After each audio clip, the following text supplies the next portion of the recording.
Taliwas sa pahayag ng isang kongresista na may sapat ng pirma para po sa People's Initiative ang sinasabi po ng grupong pirma. Ang nakalap na raw 30% pa lang daw ng kailangang 8 milyong lagda. Nakatutok si Sandra Aguinaldo. Nagkasabay sa isang media forum sina COMELEC Chairman George Erwin Garcia at ang ilan sa mga nagsusulong sa pag-amyenda ng saligang batas sa pamamagitan ng People's Initiative.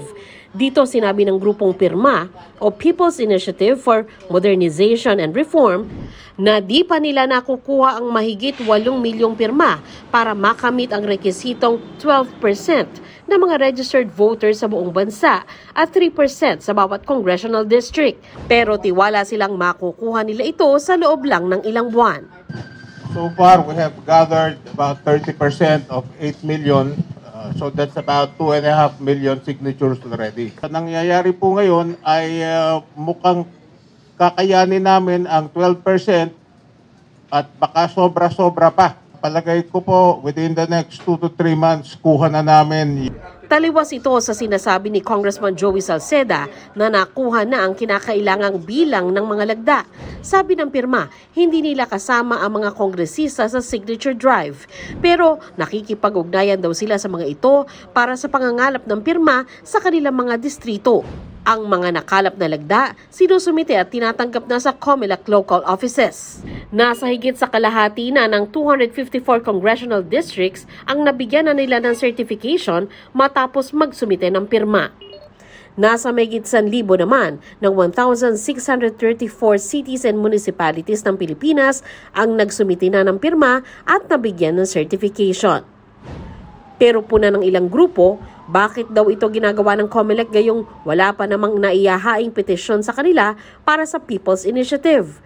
Sabi ni Garcia, maiging questionin ito sa Korte Suprema para mabigyang linaw ang mga alituntuning nakasaad sa batas at sa COMELEC guidelines. Napakaganda po yung kung talaga maki-question nila para magkaroon ng precedent para sa mga susunod mag-guide po tayo. Basta ang trabaho lang po ng COMELEC, hindi po kami hihinto hanggat hindi po kami pinapahinto sapagkat tali po kami doon sa patakaran. Kung meron biglang mag-ano sa kanilang guidelines or meron mag-question doon sa People's Initiative na ginagawa ng pirma, we are there to confront these legal challenges.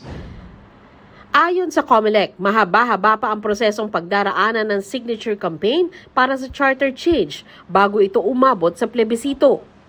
Ayon sa COMELEC, limitado na ang panahon para sa buong proseso ng People's Initiative, pati na yung pagsasalang ng amendment sa plebisito. Basta po, November, December, we cannot do the plebiscite. The entire year of 2025, we cannot do the plebiscite.